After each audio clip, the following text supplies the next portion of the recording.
Oke, kita mulai ya teman-teman ya. Selamat malam semua, Dex Lover dimanapun berada. Seperti biasa hari ini kita akan ada live AMA. Tapi sebelum live AMA, kita berdoa dulu ya teman-teman ya.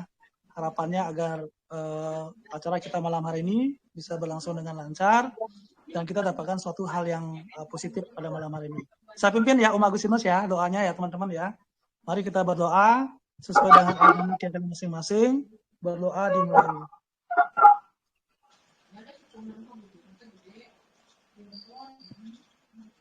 Doa selesai. Oke, seperti yang saya bilang tadi, tapi sebelumnya mungkin selamat datang bagi teman-teman yang baru bergabung. Saya Black Queen, tuan rumah dari Dex Capital. Seperti yang saya sempat singgung di awal, jadi malam hari ini AMA kita adalah sangat berbeda dengan yang sebelum-sebelumnya teman-teman ya, karena di sini kami menghadirkan satu proyek yang menurut kami, ya seperti yang teman-teman tahu, proyek apapun yang AMA di Dex Capital itu harus wajib kita kurasi dulu. Dan setelah kami kurasi, ini proyek memang luar biasa ya. Dan di sini saya lihat ada sesuatu something new ya, sesuatu yang baru dengan konsep yang baru juga. Dan di sini Om Dep juga luar biasa. Mudah-mudahan teman-teman yang baru pertama kali hadir bisa teredukasi juga. Karena ini akan dijelaskan suatu konsep yang saya pribadi juga melihat, wah ini keren banget nih kalau misalnya ini bisa running well gitu loh, seperti itu. Nah, seperti apa konsepnya dari bisnisnya ini, proyeknya beliau, langsung aja waktu dan kesempatan saya berikan ke Om Dep, Pak Agustinus. Monggo Om, silakan. Oke, selamat malam Bli, selamat malam teman-teman semua. Saya Agustino Bisono, saya aslinya orang Tegal, Jawa Tengah. Yeah. Ini adalah project token kami, tokennya namanya Sangkara, ticker name-nya MISA. Nama PT kami adalah Mitra Sangkara Abadi, berkedudukan di Jakarta, kantornya ada di Boulevard Office Tower di Tanah Abang. Nah, Sangkara kan kalau kita kenalan pertama kali harus tahu dulu nih kenapa kita ngambil nama Sangkara. Ya, betul. Sangkara ini asalnya dari bahasa Sanskerta yang artinya adalah membawa kemakmuran. Jadi Mitra Sangkara Abadi nama PT-nya dan tokennya Sangkara, kita berharap kita bisa jadi mitra bagi kemakmuran untuk teman-teman semua. Betul. Dan untuk kawan kami saya akan share screen mungkin ya biar. Ya, silakan Om. Lebih afdol. Ya.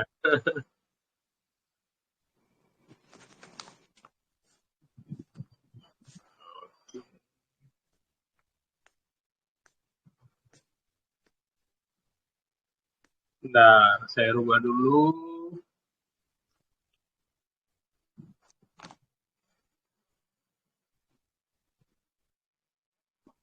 Kelihatan nggak ya? Atau ya, sudah jelas Om. Cukup jelas ya? Ya, jelas. Lanjut. Oke, ini deh. Oke, ini lebih jelas.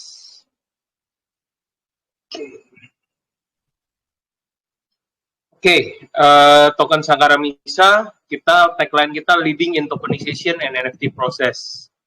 Token kita running di BEP20, di Binance Smart Chain.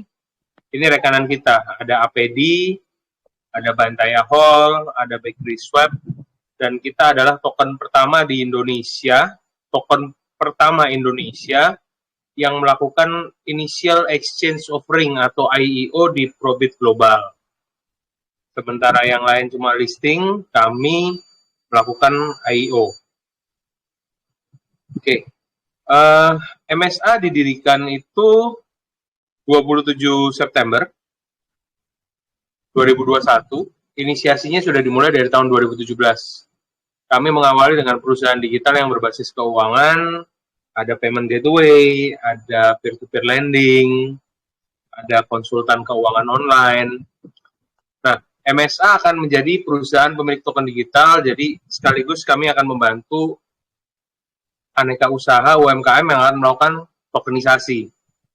Apa itu tokenisasi? Jadi mengubah kepemilikan satu toko atau satu usaha atau satu rumah makan, satu hotel menjadi token atau saham menjadi, kalau perusahaan kan berbentuk saham, ini menjadi token. Itulah tokenisasi prinsipnya. MSA menciptakan token misalnya Sangkara Misa berbasis pada kepemilikan aset tetap sebagai underlying-nya. Nah, MSA akan menjadi pionir dalam proses tokenisasi, tidak hanya menjadikan aset kripto sebagai sarana spekulasi, tapi menjadikan aset kripto sebagai bagian dari kepemilikan suatu perusahaan. Ini legalitasnya kita. Komisaris kita adalah sekaligus sekjen dari APD. Ini visi misi kita, membuat market kripto yang stabil, yang membuat siapapun bisa memiliki aset digital dengan aman. Karena kami memiliki visi ini karena sekarang ini kita melihat bahwa aset digital yang ada itu rata-rata banyak dimiliki hanya oleh segelintir orang lah. Artinya marketnya sangat niche sekali, sangat sedikit ya. Konvensional investor mungkin cenderung menghindari karena naik turunnya yang terlalu cepat dan tidak adanya satu underlying yang dalam dunia kita bilang underlying-nya tidak bisa kita sepakati harganya bersama atau harganya mungkin variabel. Oke, misinya kita ingin bikin exchanger kripto yang terpercaya, misinya. Tapi kemarin waktu kita ke Bapepti kita bawa misi ini, Bapepti langsung ingetin kita, dia bilang begini, kalau mau bikin exchanger, PT-nya harus beda loh. Nggak boleh PT dengan token yang sama, token punya exchanger. Nah, nggak boleh itu katanya. Oke. Terus yang kedua, membuat transaksi kripto yang lebih mudah dan lebih aman. Terus membuat market kripto Indonesia dengan menggunakan stable token asli Indonesia. Nah, ini misi yang ketiga. Ini misi yang mau kita bawa adalah sedikit nasionalis nih. Waktu kita mau listing di Probit, waktu kita mau IEO di Probit, kita bilang, lawannya harus sama USDT, BNB, BTC, pairingnya sama itu ya. Tapi saya tanya, kalau saya mau pairingnya pakai BIDR boleh nggak? Dia bilang nggak bisa katanya, nggak ada itu BIDR. Nah, jadi kita maunya nanti semua transaksi yang melalui exchanger kita atau apa benar-benar menggunakan stable token yang asli Indonesia. Jadi jangan USDT aja, tapi BIDR. Terus membantu proses penerbitan token, aneka macam bisnis, termasuk membuat NFT untuk para artis Indonesia. Ini kita sudah bekerja sama dengan bantayahall.com. Bantayahall.com itu sister company kita. Dia adalah saat ini mungkin satu-satunya platform konser online asli buatan Indonesia. Konser terakhir kita baru kemarin, 30 November, bersama Stephen and the Coconut Trees. Ada Kikan Coklat, ada Melanie Subono, ada Ari Dagings dan lain-lain. Itu terakhir konser terakhir kita.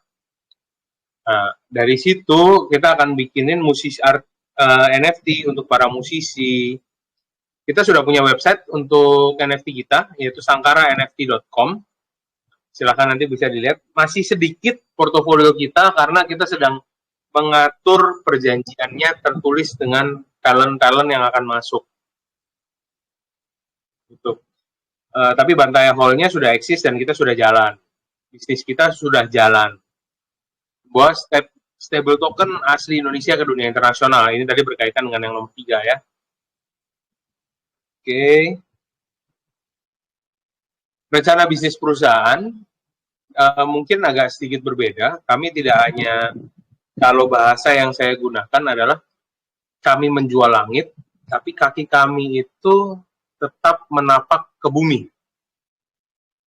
Artinya di dunia yang serba digital ini, semuanya bicara soal masalah metaverse, soal masalah sesuatu yang data digital yang nilainya kita nggak ini ya. Sehingga misalnya sampai terjadi kerusakan sistem atau dusting attack atau apapun itu yang membuat semuanya itu keamanan itu hancur, jaringan itu ini, rata-rata sisa dari perusahaan itu adalah hanya kertas atau paper company. Nah, inilah yang ini masalah yang dialami oleh startup yang sekarang ini ada. Mereka terlalu banyak bermain yang namanya valuation game. Bisnisnya rugi, tapi dibilang bahwa valuasi perusahaan saya sekian triliun. Mereka tidak punya aset, tapi mereka bilang bahwa valuasi saya adalah dari data perusahaan saya. Nah, kata-kata ini membuat menjadi bias. Bias artinya pada saat semuanya selesai, semuanya hancur, yang tersisa betul-betul hanyalah selembar kertas yang berisi legalitas dari perusahaan. Sisanya nggak ada asetnya. Nah, makanya kami membagi menjadi tiga lini yang mana sudah berjalan. Yang pertama adalah bisnis konvensional. Bisnis konvensionalnya, kalau dibaca di light paper, kami sudah ada perkebunan. Perkebunan kami memang tidak besar, atau sekarang belum terlalu produktif, makanya kami bekerja sama dengan APD. Kalau para pengusaha digital nih, para investor-investor di sini, saya nggak yakin kalau mereka, kalau semuanya mau balik ke desa untuk nanam padi, jagung, padahal itu yang kita makan sehari-hari kan. Nah, jadi kita bekerja sama dengan pengusaha desa yang memang mereka basisnya ada di sana. Dan mereka ini kerjanya adalah menanam. Halo, maaf Om, suaranya putus-putus ya. Om. Suaranya terputus. Oke, sekarang? Oke. Halo? Sudah oke?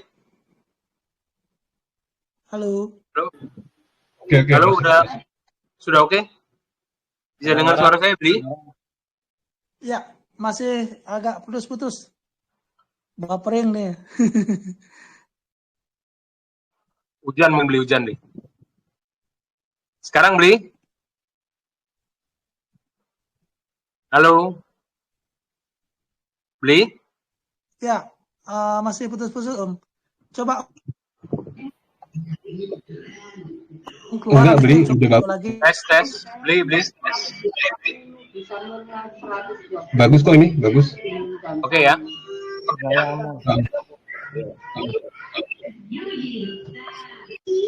Oke, saya terusin ya, Bli.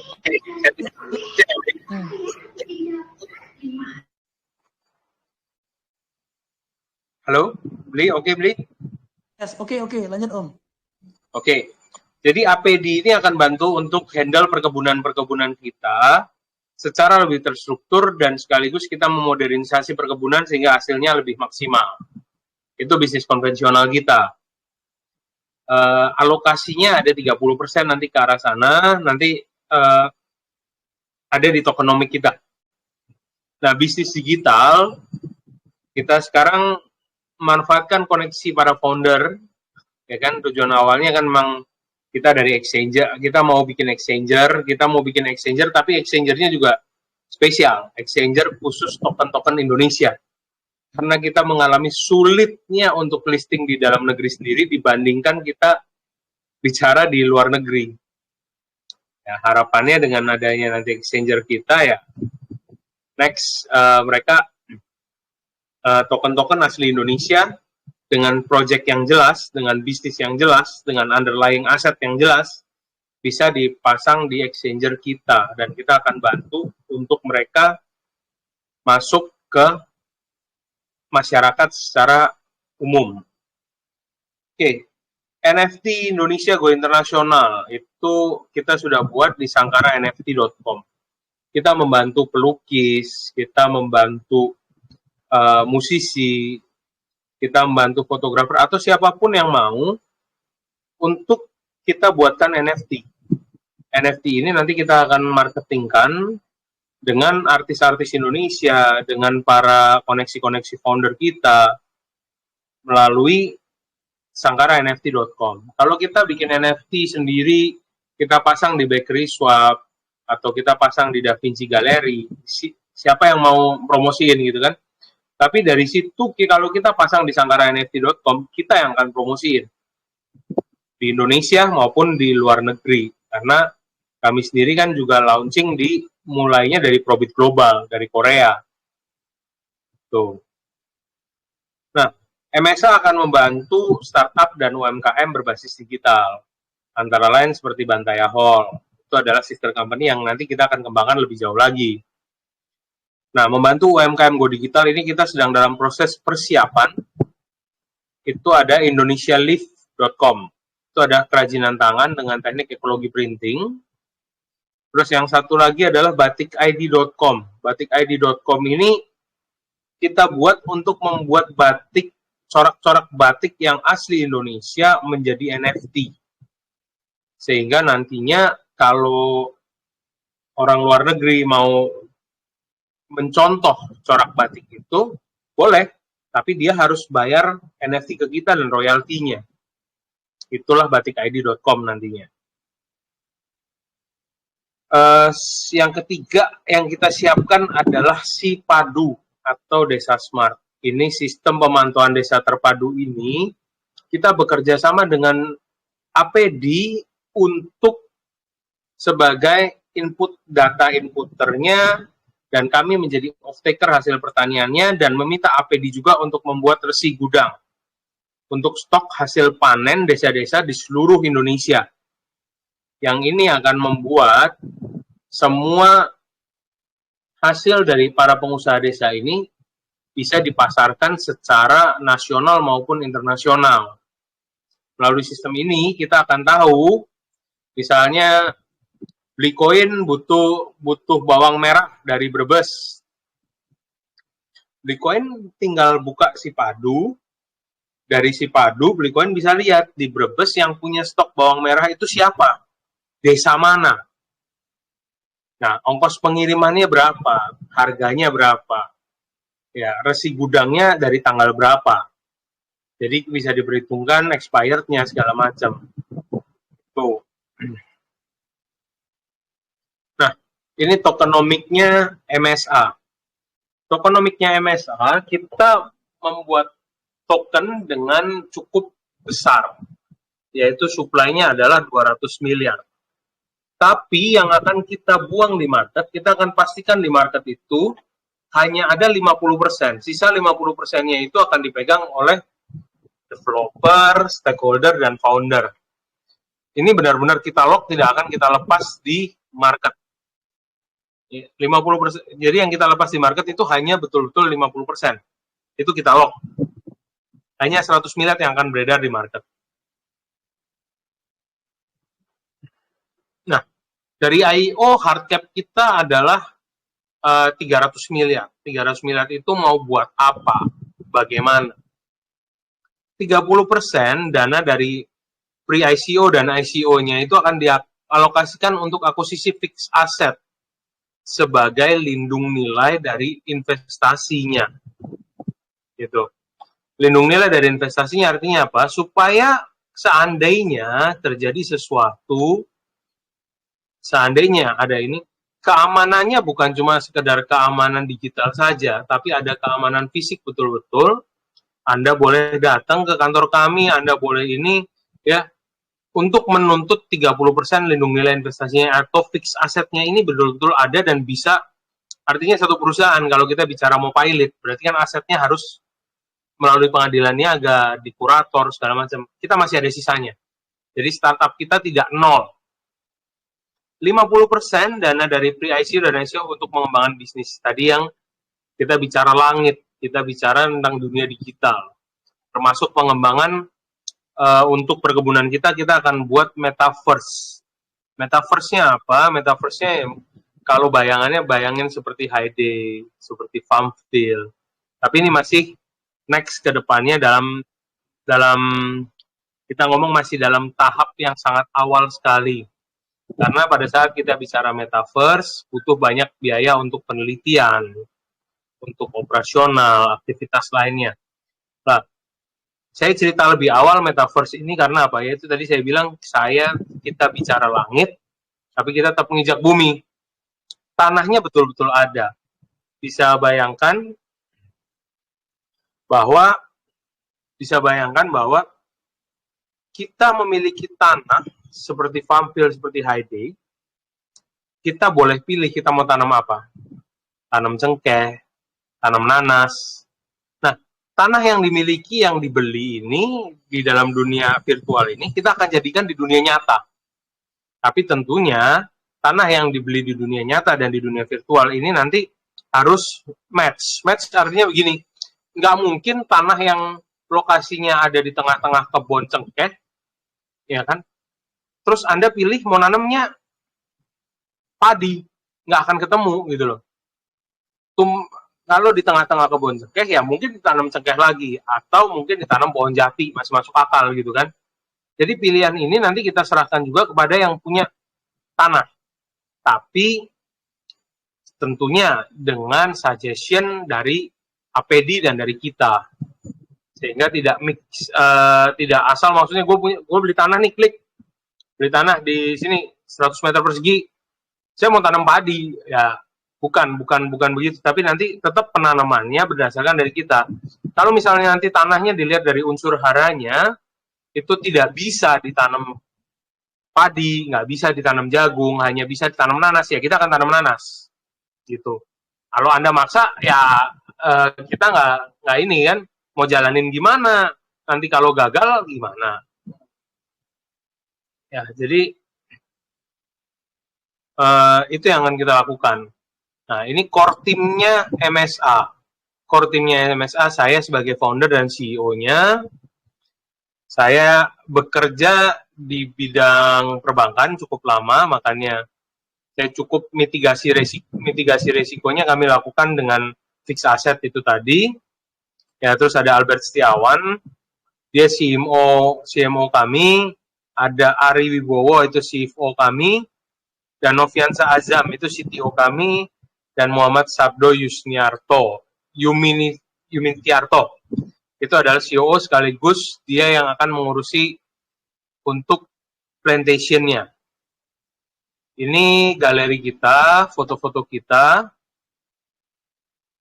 Bisa dilihat, ini ada perkebunan nanas kita yang sekarang berjalan. Memang tidak efektif, tapi ada hasilnya. Ini salah satu Bantaya, kemarin pada bulan Mei, kami melakukan Kambing Ratu virtual. Ini konser Langsamkan yang kami jalankan terakhir. Dan ini perkebunan milik APD yang ada di Jawa Timur.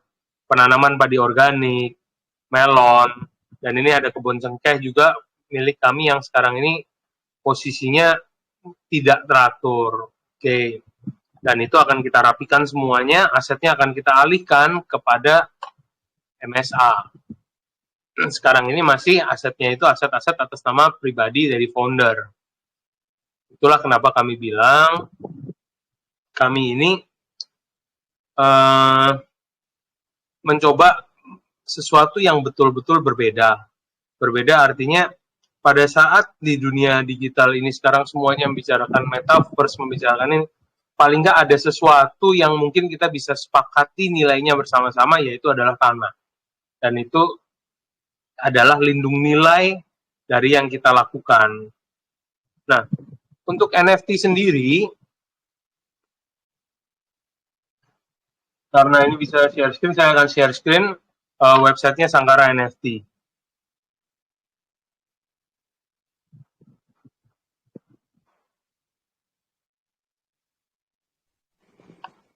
Ini websitenya Sangkara NFT. Saat ini baru ada 4 kontributor di kami. Itu Rival Imran, ini adalah foto anak saya sendiri, saya coba jadikan NFT. Ini adalah foto-foto dari salah satu chef pastry yang dari Amerika. Ya, jadi saya mau bicara bahwa semua itu bisa jadi NFT, semua bisa jadi hak kekayaan intelektual yang kita bisa pasarkan, apa saja bisa. Dan teman-teman yang mau jadi kontributor kami dengan senang hati kami akan terima. Mau itu hasil foto, mau itu hasil lukisan, mau itu lagu, silakan. Kami terbuka dengan catatan bahwa kami sekarang ini bekerja dengan bakery swap. Artinya originalitas dari NFT itu harus dikonfirmasi.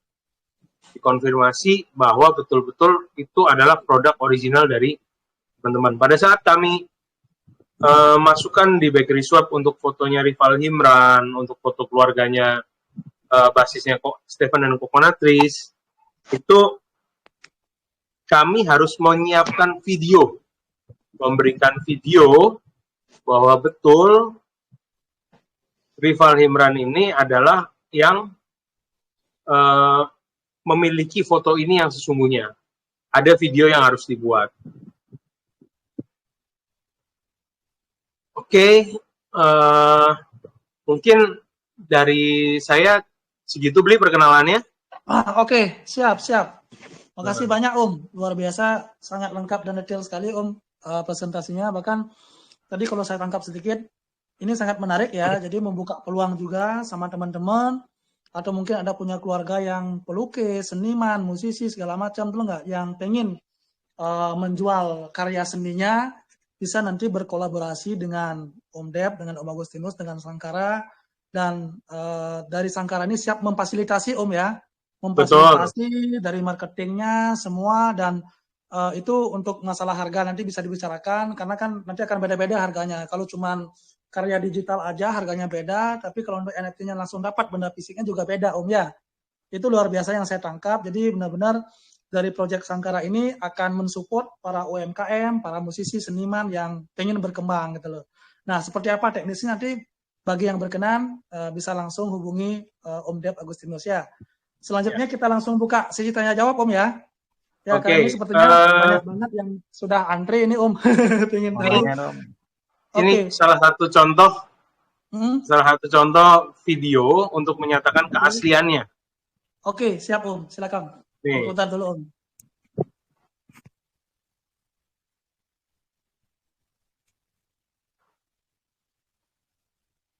Masih loading Om.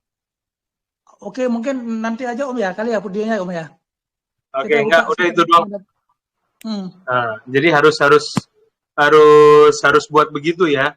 Artinya nanti ada perjanjian tertulis juga dengan kita, pembagian dari penjualan NFT-nya. Dan untuk harganya mau berapa kami serahkan. Harganya kami serahkan kepada yang mau membuat.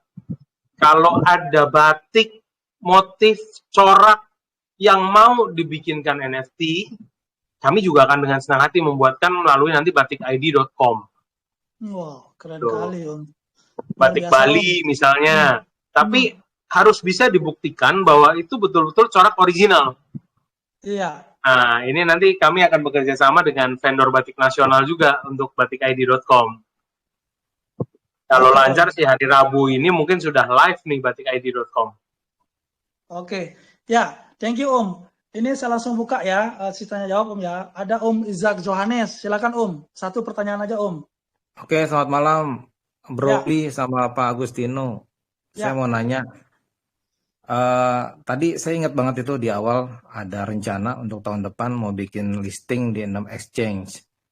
Nah, saya mau nanya nih, apa yang membuat Sangkara yakin bisa diterima di pasar global? Dan juga nih tadi bagaimana strategi menyiasati persaingan project NFT dengan token sejenisnya. Apalagi tadi salah satu misinya adalah ingin membuat exchange sendiri. Itu aja sih, terima kasih Bli. Siap, pertanyaannya keren banget nih Om Agustinus, menarik. Silakan Om, langsung dijawab Om. Satu, project kita ini, token kita agak sedikit berbeda karena kita menganalogikan token kita itu seperti bagian kepemilikan dari MSI itu sendiri. Jadi kenapa kita pede nih mau launching di sebetulnya kenapa kita launching di banyak checks? Suatu saham itu bisa dibilang itu blue chips atau dibilang saham itu liquid, dibilang saham itu kan sekarang ini untuk permintaan dan penawaran dari token-token yang ada itu sangat bergantung sekali dari FOMO. Nah, sesungguhnya harga itu harusnya dibuat berdasarkan permintaan dan penawaran. Pada saat permintaan dan penawaran itu balance, atau permintaan lebih tinggi daripada penawaran, harga akan naik. Atau pada saat penawaran lebih banyak daripada permintaan, maka harga akan turun, kan begitu. Itulah mekanisme market yang sesungguhnya untuk menentukan harga satu aset. Ya kan? Nah, kita harus listing di banyak checks, harus itu. Karena dengan begitu, kita akan dapat permintaan yang lebih tinggi dibandingkan hanya cuma di market di Indonesia atau dibandingkan hanya cuma market di Probit global. Karena setiap checks itu memiliki marketnya masing-masing. Kayak Probit, dia kuat untuk di wilayah Korea. dia kuat untuk di wilayah Amerika Latin. Tapi begitu kita bicara Binance, ya, pengguna dengan yang lebih besar, nomor 1 di dunia, maka token yang listing di situ pasti akan liquid karena permintaannya akan lebih banyak, gitu kan. Terus tambah lagi, kita listing lagi misalnya di Bobby, kita listing lagi di ini, permintaannya akan bertambah terus. Begitupun juga artinya setiap orang yang memegang token kita juga nggak laku di Indonesia, dia bisa jual di Amerika. Nggak laku di Amerika, dia bisa jual di Hong Kong. Nggak laku di Hong Kong, dia bisa jual di China. Nggak laku di China, dia bisa jual lagi di mungkin di Singapura, di Malaysia. Salah satu roadmap kita yang paling dekat adalah kita mau listing di Malaysia dan ini. Nah, marketnya sangat niche sekali. Artinya setiap negara sebetulnya berapa persen sih? Indonesia dengan 270 juta, datanya itu pemainnya nggak lebih dari 6,5 juta pemain kripto. Ya. Sehingga data ini yang membuat kita nggak bisa cuma listing hanya di Indonesia. Listing di Indonesia mau listing sekaligus di 12 exchanger yang ada, itu nggak akan menambah. Artinya market saya cuma 6,5 juta orang. Iya, setuju. Nah, itu yang membuat kita harus listing di banyak checks. Sehingga token MISA bisa dikatakan menjadi token yang paling liquid. Listing itu permasalahannya adalah cuma masalah dana aja kan. Listing itu gampang gitu. Nah, untuk menunjukkan keseriusan kita bukan cuma sekedar mengawali dengan listing. Karena banyak token mengawali hanya dengan listing. Gue cuma mau listing. Nggak. Kita awali dengan book building dahulu seperti layaknya saham. Pada saat saham itu mau IPO, ada perkenalan dulu ke publik, ada penjatahan dahulu, atau yang bisa disebut dengan book building. Ini kita lakukan loh, IEO. Token pertama di Indonesia, di Probit Global. Nah, ini yang menunjukkan kenapa kita harus ke banyak checks. Oke. Mengenai persaingan NFT. NFT sendiri di Indonesia ini, artis-artis saja ini pada belum terlalu mengenal. Yang jualan lukisan di Bali kalau nggak didatengin turis, walaupun banyak pelukis yang bagus di Bali, banyak seniman yang bagus, siapa yang mau kenalin? Iya. Harusnya adalah tugas kita sebagai para pemain kripto untuk mengenalkan NFT ini ke mereka. Nah, itu misi yang kita bawa. Kenapa kita create Bantaya? Karena di tahun 2020-2021, saya mau tanya, artis-artis ini makan dari mana? Musisi-musisi, kalau bicara cuma musisi besar, katakanlah slang segala macam, saya nggak pusing lah. Tapi kalau penyanyi kafe, nah, penyanyi kafe atau misalnya penari-penari yang ada di Bali, mereka mau tampil di mana? Iya. Makanya kita buat Bantaya. Jadi beli kalau ada di Bali yang mau konser, mau tunjukin kepada dunia bahwa tari Bali, tari kecak, mau tampil, kita fasilitasi dari Bantaya. Wow, keren. Kita jual tiketnya. Nah, penjualan tiket melalui digital ini juga kan gini, pada saat cerita konser, pada saat cerita tampil, ya penari itu kan butuh baju, riasan, sound system, ya kan, dan lain-lain. Ini yang mau bayar siapa? Kalau mau disiarin di YouTube, udah nontonnya gratis, gitu kan, kena cuma ad doang, dapat duitnya nanti sebulan lagi kalau ini, ya 2 bulan lagi, 3 bulan lagi. Mereka mau makan pakai apa? Tapi dengan kita menjual tiket di Bantaya, hari ini mereka tampil, hari ini mereka dapat duit. Bantaya ini juga akan ngangkat sesuatu seperti ngamen juga boleh. Ya, tiap orang nanti boleh kasih 1.000, 20.000. Nah, bentar lagi kita lagi ada project nih. Bantaya Idol. Online idol pertama kali di Indonesia. Ini kita lagi klik konsepnya. Nanti tahan dulu di sana Om ya, biar penasaran Om ya. Kira-kira tadi Om Ishak udah gini ya, saya rasa sih udah jelas Om ya. Selanjutnya, Thank you Bang. Oke, thank you. Selanjutnya yang kedua, ada Om Rifki. Silakan Om Rifki. Halo Om Rifki. Oke. Yang ketiga ada Hotden Simamoro. Silakan. Dibuka mic-nya, Om Hoden. Halo, malam Om Hoden. Sepertinya beliau udah turun nih. Oke, yang keempat ada Ega. Malam, Halo, Ega. selamat malam, Li. Ya, silakan Ega, pertanyaannya. Langsung aja, Ega. Ya. Tadi kan dibilangnya itu mau penasaran sih.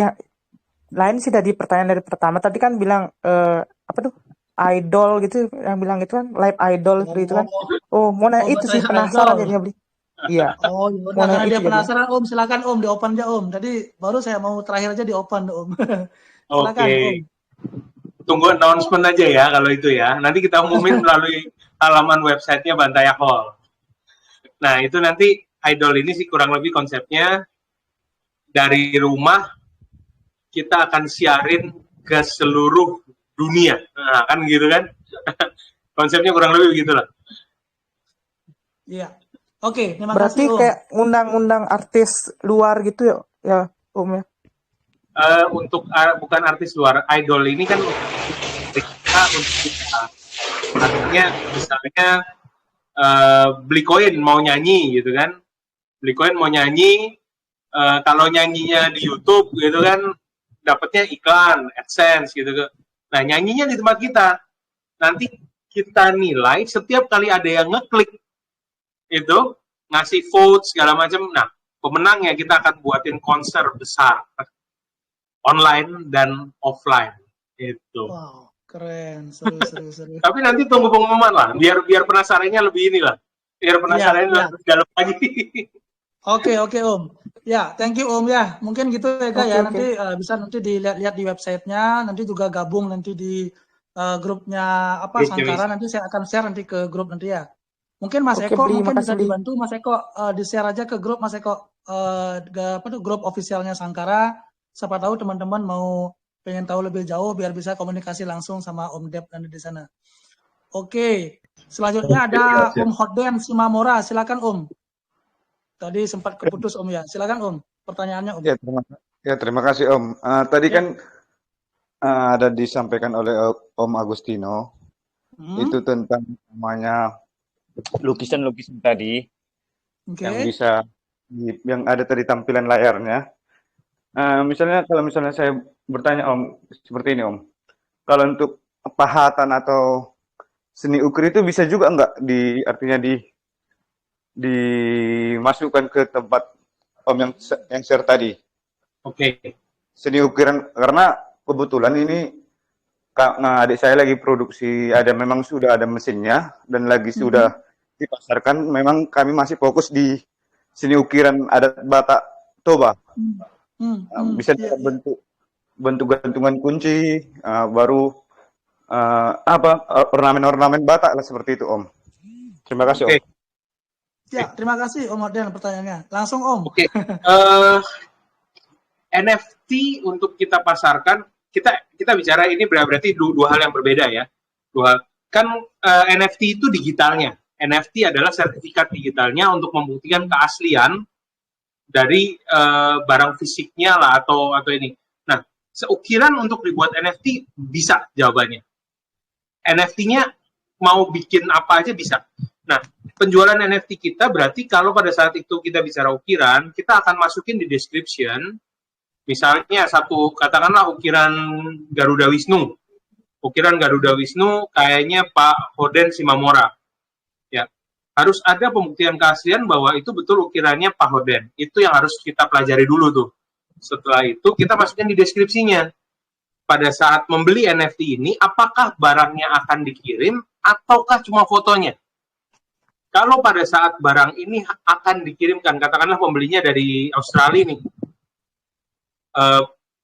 nah itu kita berarti harus pikirkan berapa ongkos kirimnya.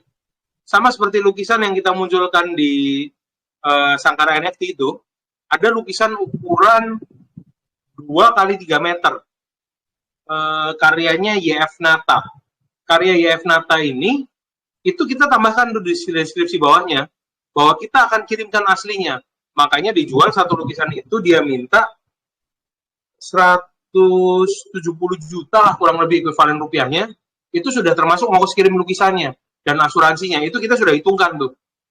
Nah, ini untuk ukiran kan berarti berat berapa, itu kita harus hitung tuh. Nah, terus bagaimana tanda tangan, kan kalau lukisan ada tanda tangan segala macam, ini yang harus nanti kita harus pikirkan tuh patung. Bisa, tapi jawabannya adalah bisa dan kita mau bantu untuk pasarkan secara internasional dan nasional melalui Sangkara NFT. Jadi, ya, terima kasih Om. Jawabannya adalah jadi bisa. poinnya adalah bisa Om. Ini kesempatan juga buat Om Hoden. Ya semoga ini jadi berkat buat adiknya juga Om ya. Nanti kalau misalnya pengen kerjasama lebih jauh lagi, silakan nanti masuk ke grupnya Om Agustino, bisa DM beliau juga. Beliau orangnya quick respon kok. Jam berapapun beliau di chat pasti langsung dijawab. Itu luar biasa nih Om Dot. Kalau belum tidur gue pasti gitu jawab. Soalnya saya setiap chat tuh pasti langsung direspon Om. Itu saya apresiasi Om. Itu baru benar-benar Om Dot yang benar-benar siap siaga Om ya. Lu enggak 24 jam, 18 jam pakai tidur, pakai kerja 6 jam pakai tidur Om ya. Oke. Silakan. Semoga bisa menjawab Om Hoden ya. Nanti untuk lebih jelasnya silakan masuk di grupnya, bisa langsung DM beliau Om ya. Boleh. Ya, kita lanjut ke Ari Tonang. Silakan Ari Tonang. Buka mic-nya Ari Tonang. Ari Tonang, apakah masih di sini? Oke. Selanjutnya ada Joseph Willis. Silakan Om Joseph. Joseph Willis. Oke, karena nggak ada, saya lewatin. Ada Om Denny Kresi. Monggo Om Denny. Finally. Tenang Om, kita semua akan melihat kok berurutan dengan adil ya. Silakan Om Denny. Lagi kebelet banget ini mau ke kamar mandi. Langsung Om, pertanyaannya Om. Untuk something. Sir, do you have any plans to attract non-crypto investor to join your project? Because the success of a project attract more investor who have not yet entered the crypto world. Then, what are the plans to raise awareness about your project in the non-crypto space? Ada lagi nih pertanyaannya, satu lagi. Satu aja Om, satu aja Bro. Ini soalnya di bawah udah banyak banget nunggu Bro. Satu aja, tutup poin aja ya. Oke, that's okay. Oke, thank you. Apakah udah cukup jelas tadi saya? Apa harus bahasa Indonesia juga? Pertanyaannya kan apakah ada investor ya? Oh, no. Plan untuk attract non-crypto investor. Jadi untuk raise awareness juga. Betul. Itu memang tujuan kita. Tujuan kita artinya kita kan berpendapat bahwa market kripto ini sangat niche market ya. Artinya katakanlah kita tawarin kripto ini ke orang tua kita atau ke kakek kita mungkin.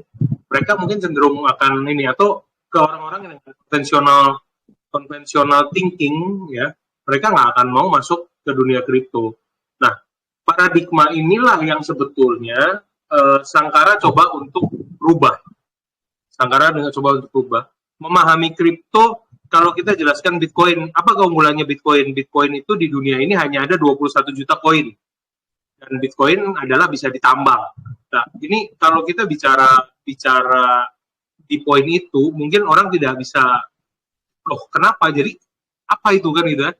Tapi karena saya menganggap masa depan dari kripto ini, aset kripto ini, aset digital, mereka bukan menjadi currency, tapi mereka menjadi aset digital yang mana merupakan representasi dari aset yang ada di dunia nyata atau bisnis yang ada di dunia nyata. Analogi saya mungkin lebih tepat seperti saham. Nah, bagaimana kita attract-nya? Attract-nya saya akan bilang bahwa token ini yang punya PT loh, yang punya perusahaan. Kalau perusahaannya ada apa-apa, lo bisa datang loh, ada kantornya. Ya. Token ini itu juga ada underlying kepemilikan aset, dan itu kita mention ya. Kalau untuk kontraknya bagaimana? Apakah ada legal formalnya secara tertulis dan lainnya? Ini terus terang masih area abu-abu. Tapi pada saat kita sudah declare di white paper kita sudah declare di light paper, kalau kita nggak penuhin itu namanya ada unsur di situ yang namanya penipuan.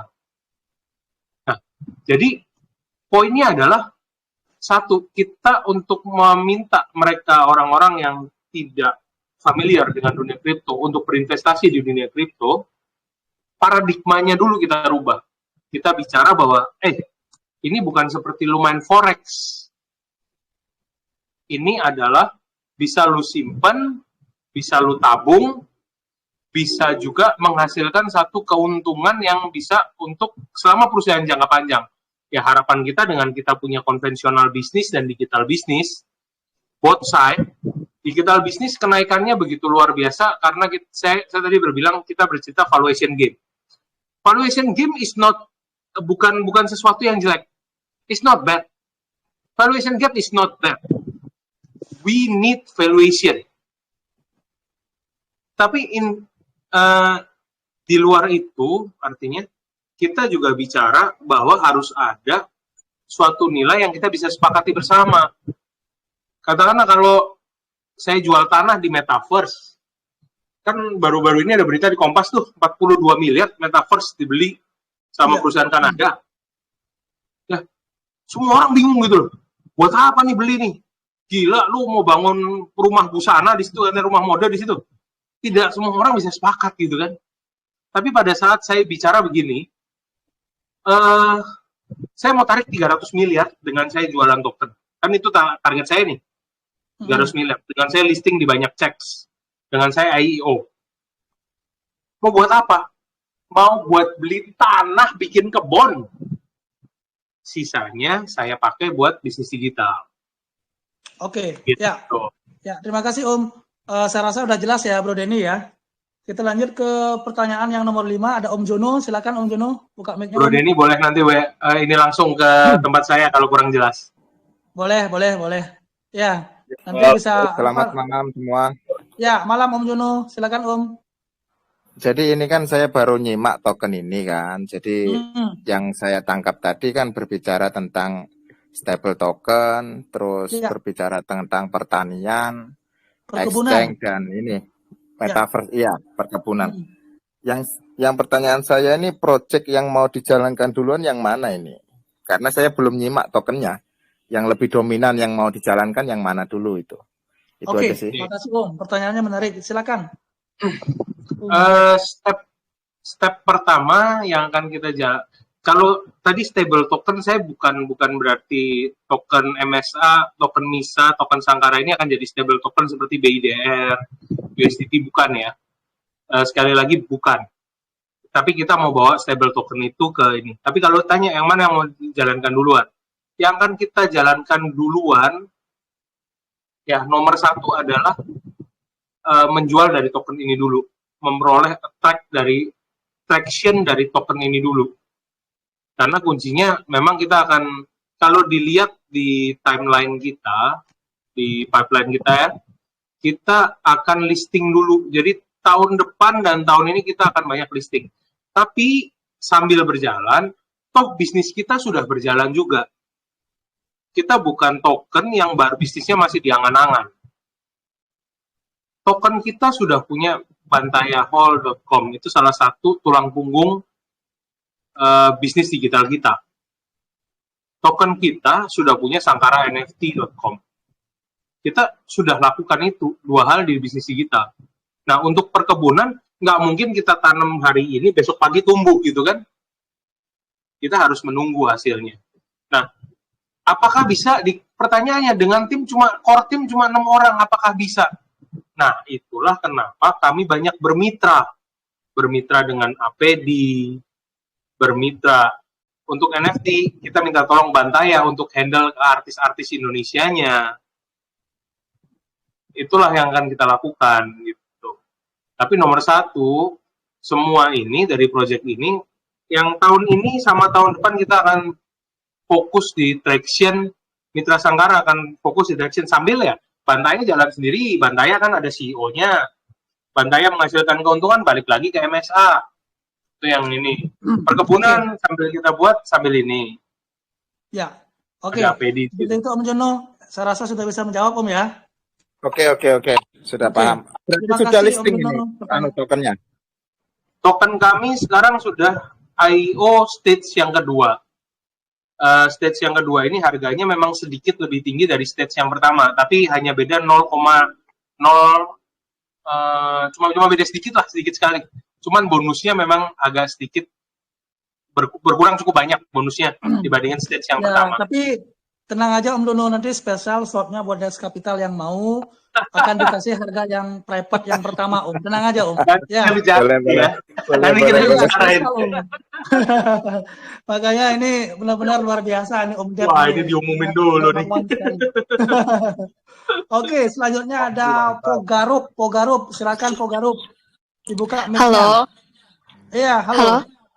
Oh, ternyata cewek ya? Iya, silakan Om. Iya. Saya mau tanya, tadi ini udah ngebahas tentang kelebihan dari Sangkara semua kan. Saya mau tanya nih, kekurangan dari Sangkara sendiri itu apa ya? Wow, keren pertanyaannya. Terima kasih. Betul sekali. Selain kita yang paling sulit adalah menilai diri sendiri. Seperti kemarin Blikoin bilang, satu-satunya yang bisa diandalkan adalah PD-nya CEO-nya doang nih katanya. Oke. Kekurangan kita nomor satu adalah token. Sebetulnya kalau kita betul-betul idealis, kita tidak running di jaringan Binance. Mungkin kita bikin jaringan sendiri. Itu saya akuin nomor satu, bahwa kita mungkin nanti akan ke arah sana. Kita akan bangun sendiri. Tapi untuk menjadi buat plus token saat ini kami melihat bahwa Binance Smart Chain boleh dibilang jaringan cukup murah biayanya, gas fee-nya segala macam cukup murah. Jadi kami nebeng dulu. Dan satu lagi kekurangan kita adalah ya di belakang kami ini bukan nggak ada satu orang besar seperti token sebelah yang bareng-bareng sama kita yang memang punya big capital di belakangnya. Investor kami yang besar itu rata-rata organik, sehingga kami nggak bisa bakar duit gitu loh. Kami nggak mungkin bakar duit untuk mendapatkan ya grup kita pun organik gitu kan. Nggak bisa dalam sekejap grup kita naik jadi 65.000 orang. Kita ngelihat token sebelah yang muncul, aduh grupnya ini gimana ceritanya, bakar duit, bagi-bagi airdrop. Itulah kenapa kami nggak melakukan itu gitu. Yang kami lakukan adalah kami edukasi. Inilah perjuangan yang kami lakukan. Kami edukasi ke satu grup. Jadi kalau nyari kami di berita gitu ya, search Sangkara token gitu ya, beritanya munculnya nggak banyak. Karena kami nggak bisa bakar duit. Karena duit orang yang masuk ke kami ini kami harus pertanggungjawabkan. Untuk apa? Ya, itu kekurangan kita. Jadi satu-satunya yang kita bisa lakukan ya kita listing di CEX. Kita nanti ada program staking setelah IO untuk menjaga harga token sambil kita listing di banyak tempat dan sambil kita menyelesaikan audit kita dengan pihak ketiga. Audit kita pihak ketiga ya kurang lebih kita akan sama lah sama apa yang Baby Bali lakukan. Kita akan audit juga di sana ya, dan salah satu audit yang cukup terkenal lah di dunia. Ya, mungkin saya tambahkan lagi Om Ded. Mungkin kelemahannya Sangkara ini mungkin kelemahan atau enggak ya? Belum bisa melobi Bapeti untuk mengeluarkan izinnya mungkin Om ya. Ya, itu masih kita on proses itu. Kita sudah audiensi tanggal 1 Desember kemarin. Kami sudah kirim surat ke ABI, Asosiasi Blockchain Indonesia, sama Aspek Kerindo, sama ke beberapa exchanger untuk meminta AHP. Ya, mudah-mudahan kami di doakan tahun yang sama. Ya, amin. Karena kan kami juga kemarin juga sempat diskusi kecil sih di sini, artinya kenapa sih Bapeti exchange yang lokal, kenapa tidak mau support token lokal yang benar-benar bagus itu loh. Ya saya bilangin ya semua sih dilihat dari kacamata yang berbeda ya, karena kan mereka pun untuk bayar Bapeti aja berapa ratus miliar, kayak itu Om. Sehingga mereka pun enggak bro. ini perlu dilurusin nih. Bayar Bapeti, proses bayar di Bapeti itu Bapeti tidak bayar. Bapeti tidak memungut biaya. Tapi problemnya adalah kenapa koin lokal susah untuk listing di Indonesia? Problemnya adalah satu, bro. Di Indonesia ini aturannya baru ada berupa perbab nomor 7 itu. Peraturan Bapeti nomor 7. Dan salah satu syarat untuk menjadi aset kripto terdaftar di Indonesia itu harus masuk ke peringkat 500 besar coin market cap. Ya, 500 sampai 1000 katanya kalau sekarang, Om. Ya, walaupun tidak masuk 500 coin market cap, hasil audiensi kami kemarin, boleh. Tapi harus melewati AHP, rekomendasi dari exchanger yang ada di Indonesia. Nah, exchanger yang ada di Indonesia terus terang saja saat ini ya mereka masih, karena balik lagi mereka masih menunggu peraturan Bapepti lebih jelas lagi lah. Oke, siap Om. Terima kasih Om.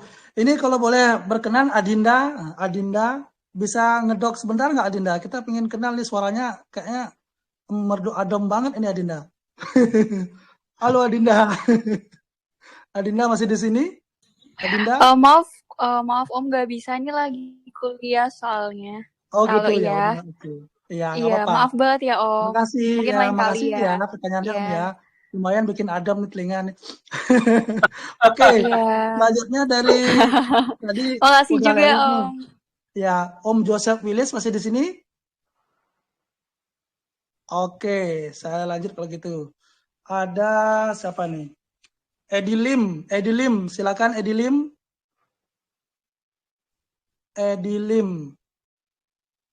Oke, kalau gitu selanjutnya ada siapa nih ya? Tadi ada Eli Satria, silakan Eli Satria. Langsung aja pertanyaannya. Halo Eli Satria. Oh, halo. Ya, jadi saya mau nanya nih Pak. Nah, kan sudah banyak sekali token-token dan koin lain yang membuat marketplace NFT juga kan? Oke. Jadi apa yang membuat NFT Sankara itu unik? Yang bisa membuatnya bersaing dengan NFT token lainnya? Oke. Silakan. Oke, sebetulnya tadi kita sudah jawab ya, artinya ya kurang lebih pertanyaan sama tadi sih. Ya, kurang lebih keunggulan kami ya, kami saat ini sudah memiliki Bantaya Hall, yang mana Bantaya Hall ini akan menjadi platform walaupun mungkin hanya dari musisi atau dari seni yang bisa ditampilkan ya, broadcasting artinya kan, itu salah satu keunggulan kami saat ini. Nah, dengan Sankara NFT, dengan fasilitas yang kita punya sekarang, itulah cara kita mempromosikan, cara kita lebih unggul daripada NFT lain yang ada di Indonesia secara khusus. Dan mudah-mudahan Bantaya ini kita sedang ada pembicaraan dengan promotor kelas dunia nih. Mudah-mudahan ada grup rock yang bisa tampil melalui Bantaya di Indonesia. Konser online khusus untuk kita. Tapi kita akan mungkin nanti. Ya, terima kasih. Ya, selanjutnya mungkin dari ada Devin Derek, silakan Om Devin Derek. Ya, selamat malam Bang Bli, Pak Dev Agustino. Ini mau nanya Pak, sampai saat ini sudah berapa banyak lahan yang dimiliki oleh MISA dan berapa profit yang telah dicapai sampai saat ini? Itu aja, makasih. Terima kasih Om Devin pertanyaannya. Secara perusahaan nih, secara PT MSA sendiri, lahannya itu belum ada atas nama PT, masih atas nama perseorangan. Kalau ditanya berapa hasil lahannya, saat ini untuk kira-kira sekitar 7.000 meter persegi, lahan cengkeh ada 144 pohon, itu hasilnya 1 tahun kurang lebih sekitar 160 juta. Itu hasilnya. Tapi itu karena kami memakai sistem tebas. Ya, kalau ini dijelaskan lebih detail, saya mungkin butuh waktu lah. Tapi artinya dana yang kita kan jualan token kan ditanya, raise fund-nya buat apa? Raise fund-nya membuat, aset-aset yang ada di milik perkebunan, milik APD, milik teman-teman APD, milik pengusaha-pengusaha desa ini yang akan kita akuisisi nanti, sehingga itu disebut dengan lahan produktif. Kita pemilik lahan sekaligus off-taker, tapi pengelolanya bekerja sama dengan APD, kan akan lebih enak. Kalau kami semuanya ngerjain sendiri, balik lagi tadi, kita disuruh turun ke sawah, mungkin kita mikir sekian kali gitu kan. Jadi pertanyaan tadi itu, sekarang ini jawabannya adalah, yang under PT MSA sendiri, belum ada, tapi under foundernya yang atas nama pribadi, foundernya itu sudah ada beberapa, dan itu bisa ada di white paper kita sih, kita sebutin di white paper kita. Untuk mengatasi yang petani ini kan kurang mengerti Pak tentang blockchain, gimana nih sosialisasinya dari misalnya gitu Pak? Petaninya nggak ada urusan sama blockchain, petaninya nggak ada urusan. Oke. Petaninya tidak ada urusan. Yang urusan dengan petani nanti kita dan APD. APD yang akan menjadi jembatannya penyaluran dana kita kepada petani untuk mereka menanam. Jadi salah satunya adalah begini. Untuk 1 hektar sawah, penanaman 1 hektar sawah itu kira-kira butuh biaya itu antara 20 juta. 20 juta itu berbentuk pupuk dan bibit. Tapi selama 100 hari masa tanam, petani ini kan butuh uang untuk hidup gitu kan. Jadi diberilah 1 sawah 1 hektar itu 27 juta. 27,5 juta. 2,5 juta per bulan itu diberikan kepada petani setiap bulan sebagai gaji. Nah, ini akan membuat sistem ijon itu menjadi hilang gitu loh. Yang ada bahwa dia bekerja, nanti hasilnya setelah panen 1 hektar kan mungkin kira-kira kalau bisa di atas 10 ton aja sudah oke gitu kan. Gabah basah harganya mungkin antara 3.500 sampai 4.000. Anggaplah kita ngomong 3.500 10 ton, berarti kan dapat 35 juta. 35 juta balik dulu ke saya, 27 juta. Ya, sisanya kita bagi 2 antara kita dan petani. Tapi kita kasih bentuknya bibit. Ya, terima kasih ya. Saya rasa sudah jelas ya, Om Devin ya. Terima kasih. Oke, thank you. Selanjutnya ada Om Edi Lim. Silakan Om Edi Lim. Yuk, selamat malam, Bro Agustinus. Om Bli. Ya, malam Om Edi. Ini kan out of the box ya. Jadi mencoba membawa bisnis konvensional ke bisnis kripto kan. Cuman jadi dari yang saya dengar sekilas kan, kita akan keluarkan 200 miliar token dengan harga rata-rata kalau nggak salah sekarang Rp7. Artinya kan akan menyerap dana 1,4 triliun. Tapi yang baru yang akan diserap yang untuk ICO ini adalah 300 miliar tapi totalnya adalah 1,4 triliun sebetulnya kan. Dari 300 miliar akan dibelikan aset dan aset itu akan dianggap milik perusahaan. Dibalik nama dan milik perusahaan. Para pemegang token ini akan dianggap seolah-olah pemegang saham. Ya. Oke, terus poin pertanyaannya akhirnya kan kalau saya berbicara kalau saya berbicara masalah yang saham kan, perusahaan kan selalu akan memberikan laporan per kuartal. Terus kalau ada hasil usaha akan membagikan dalam bentuk dividen. Kalau misalkan uang hasil ICO dibelikan lahan, akhirnya hasilnya untuk owner juga bukan untuk yang pemegang tokennya. Itu kan nggak ada gunanya juga buat pemegang token. Kalau misalkan akan berguna untuk pemegang token, apakah bentuknya dividen atau apa? Atau sekedar kenaikan harga? Kalau sekedar kenaikan harga kan, ya ada usaha konvensional, nggak ada usaha konvensional kan sama aja sebetulnya. Oke. Menarik pertanyaan Om Edi. Ini pertanyaan yang kemarin Bitcoin tanyain ke saya. Iya. Ini harus menang Om Edi. Pastikan menang Om Edi. Mekanisme dividen. Mekanisme dividen per token. Kita bicara satu-satu dulu. Kita bicara masalah supply 200 miliar. Harga rata-rata sekarang harga Rp7. Berarti secara valuasi perusahaan ini nilainya sudah 1,4 triliun. Ya. Secara valuasi. Tapi dana yang mau kita kejar, tapi yang akan kita lempar ke market itu sudah pasti hanya 50% dari total token. Maksimal itu. Dari total token. Jadi kalau yang akan dilempar ke market dengan posisi sekarang ya 100 miliar, berarti valuasinya kira-kira 700 miliar. Tapi dengan harga 7, kita nggak perlu lempar itu, kita lempar 50%-nya udah cukup 300M kecapai. Ditambah soft cap yang kami sudah dapat di awal pre-ICO. Jadi kalau berbentuk dividen, saat ini secara hukum nih ya, pembagian dividen ini belum bisa dilakukan ke per token. Pajaknya masih harus dihitung pajak penghasilan. Apalagi ya, tapi tahun depan bagusnya adalah kalau saham pajak atas dividen itu bisa menjadi 0 asalkan diinvestasikan lagi ke dalam negeri. Nah, ini aturan perpajakan. Tapi balik lagi, yang akan kita lakukan apa? Yang akan kita lakukan kita sudah tulis di white paper. Kita akan buyback periodically. Laporan keuangan dari perusahaan kita akan keluarkan juga periodically. Yang mana kita nanti akan kita pastikan itu di diaudit juga oleh pihak ketiga. Nah, penggunaan dana juga kita akan laporkan nanti seperti apa. Hasil kita bagi dividen mungkin agak akan sulit gitu ya. Tapi kalau kita buyback token, otomatis harga token itu akan naik setiap tahunnya. Karena jumlah supply-nya juga semakin berkurang.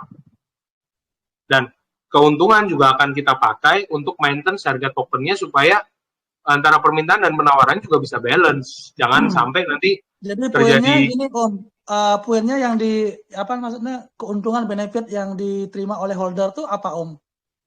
Keuntungan yang diterima, yaitu kita akan pastikan bahwa holder ini bisa menjual tokennya sewaktu-waktu, dan artinya yang saya bilang bahwa periodically kita akan buyback. Jadi jumlah tokennya akan dari simpelnya adalah kenaikan dari harga token itu akan menjadi keuntungan yang pasti gitu kan. Ya, mungkin kesimpulannya gini Om Edi, kan kemarin saya sempat sendiri. Jadi dari 100% supply-nya kan cuma 50% aja yang diperdagangkan lah, anggap gitu loh. Nah, kemudian dari istilahnya ketika harganya misalnya turun, nanti dari tim debt itu akan membuyback lagi, tapi buyback-nya itu token yang di buyback itu tidak akan dijual. Sehingga kan otomatis mengurangi total supply yang ada di pasaran gitu Om Edi. Maksud saya gini Om Bli. Ini kan dari awal kan yang saya dengarkan ini adalah token pertama Indonesia yang pakai yang ada istilahnya ada jaminannya lah, kan begitu. Tapi sebetulnya dari malam ini yang saya dengar jaminannya adalah hasil uang kita yang akan sebagian dibelikan tanah, kan begitu ya? Ya. Kan sebetulnya itu kan? Iya, hasil dari penjualan tokennya, penggunaannya kita kan sudah umumkan kan gitu kan. Artinya kita sudah bicara kan penjualan token ini sebetulnya kan mirip dengan crowdfunding lah. Nah, kan permasalahannya sekarang ini penjualan token ini bisnisnya belum ready. Sedangkan kita bisnis realnya sudah ada. Tapi untuk asetnya, untuk balik nama aset kita punya pribadi para founder ke atas nama perusahaan tentunya membutuhkan ya harus ada economic value-nya kan. Balik nama kan butuh dana gitu kan. Nah, sekarang pertanyaannya adalah kalau misalnya kita ngomong nih ya ada jaminannya yang nomor satu sekarang kita sudah benar-benar jalankan bisnis ini dengan step by step, dengan kita jadi token pertama yang kita listing loh, kita IO, kita tunjukkan bahwa ada modal juga kita keluarkan memang dari awal gitu kan. Dan bisnis yang kita taruh di situ bisnis yang sudah berjalan, bukan bisnis yang baru mau dijalankan loh. Bisnis yang sudah berjalan, bukan yang mau dijalankan. Untuk lahan, lahan itu sudah ada, tapi lahan itu adalah milik para founder pribadi. Nah, lahan inilah yang nanti akan diakuisisi. Ingat, aset yang ada itu hanya sebagai lindung nilai. Lindung nilai, aset kita menjadi aset perusahaan. Sehingga apabila terjadi sesuatu terhadap digitalnya, terhadap tokennya atau apa, ya artinya change ke fix asetnya untuk dikurasi lah atau apa, ya kan? Itulah yang saya bilang bahwa jangan sampai apa yang kita beli token terjadi sesuatu ya akhirnya paper company. Itu yang kita mencoba mengamankan itu di situ. Tapi apa yang Bro Edi tadi bilang bahwa ya memang jualan token itu buat apa satu perusahaan itu? Kan perusahaan IPO itu alasannya hanya ada dua. Istilahnya kan kami IPO tapi melalui token atau tokenisasi lah. Alasan perusahaan IPO itu hanya intinya Om Bli masih boleh lanjut tak Om Bli? Boleh silakan Om, biar clear Om. Ya. Ya. Ya, saya nomor satu, saya sangat mengapresiasi of the box-nya teman-teman ini, Bro Agustino dan teman-teman ini kan, karena saya begitu tadi sore join di Dex Capital, saya mencoba mencari tahu dan kebetulan saya dapat YouTube AMA sebelumnya yang katanya kalau misalkan ada satu hotel kosong, tidak laku dijual. Ayo kita tokenisasi, nanti bisa dijual 100 miliar, mungkin bisa jadi 300 miliar. Yang terpikir saya, 100 miliar harga gedung ini sudah jadi token 300 miliar dan gedungnya dijual lagi sama pemiliknya. Pemiliknya dapat 350 miliar dan kita semuanya kerugian 300 miliar. Oke. Kan itu maksud saya. Oke. Nah, inilah yang akan kita lakukan lagi. Misalnya begini. Katakanlah Bro Edi tadi ada hotel yang kosong nggak di Bali, kita ngomong gampang. Hotel ini sekarang kita appraisal, katakan nilainya 100 miliar tadi. Sekarang nilainya 100 miliar. Hotel dengan posisi sekarang ini memang betul secara aset kita bisa sepakati nilainya 100 miliar. Tapi dijual nggak? Tapi dijual 100 miliar sekaligus, nggak banyak investor yang bisa beli sekarang. Ya. Jadi gimana? Nah ini tokenization. Gimana kalau hotel ini ternyata butuh untuk dia hidup lagi, hanya butuh 10 miliar sebetulnya. Jadi kita create lah 100 miliar token, harganya Rp1. Kita bilang, jaminannya apa? Kita sebagai, nah ini bisa membuat, ini memang MSK akan membuat satu list lagi yang namanya custodian. Custodian menyimpan seluruh legalitas dan sertifikat daripada hotel ini. Kita taruh itu di custodiannya. Jadi nggak bisa beli koin hotel ini nggak bisa beli balik tokennya nih, bisa beli balik token yang 10 miliar. Ya, oke. Om Dep. Halo, sorry saya potong Om Dep. Ini sepertinya diskusinya akan sangat panjang kali lebar kali tinggi ini Om. Luat banget kayaknya. Nanti kita lanjut nanti ya Om Edi ya. Om Edi boleh kita diskusi Om Edi. Jadi supaya clear. Nanti ya. Nanti Om Edi nanti itu soalnya gitu. Saya gini saya sangat mengapresiasi of the board-nya teman-teman ini. Cuman kan ada beberapa hal yang saya masih penasaran yang ingin saya tanyakan. Betul. Ya. Saya terima kasih. Dilanjut dulu lah Undi, karena cukup panjang nanti jadinya. Dilanjut dulu sama teman-teman yang lain. Karena makanya kan saya cut dulu karena keren banget tuh. Saya aja kemarin membahas tentang ini, saya sampai berapa jam nih sama Om Anu Om Ded. Makanya keren banget nih. Kemarin 2 jam beli. Jadi pertanyaan terbaik malam ini, keren Om Edi. Thank you Om Edi. Saya lanjut ada ini Om Pepadu dari Lombok nih dari tadi kayaknya dia udah nggak sabar nih. Lanjut Om. Langsung gas Om pertanyaannya Om Pepadu. Halo? Silakan Om Pepadu. Ya, malam Om. Ya, langsung aja Om ya. Ya, silakan. Halo. Ya, langsung aja Om pertanyaannya Om. Dengar kok. Halo. Ya. Ya, halo Mas Bos. Ya, langsung aja Om pertanyaannya Om. Ya, kedepannya kan rencana mau exchanger ya, mau buat exchanger gitu ya, untuk menampung token-token lokal kita gitu ya.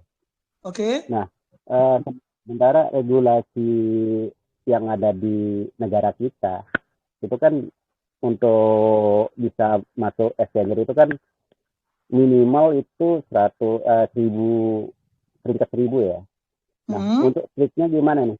Cara untuk dobrak regulasi yang ada di negara kita. Oke, ya menarik pertanyaannya Om. Oke, poinnya saya dapat Om. Langsung aja Om. Jadi kan tadi kan salah satu proyek Sangkara kan bikin exchanger sendiri, di mana nanti akan berkontribusi untuk menampung token-token lokal Om. Di sana kan gitu.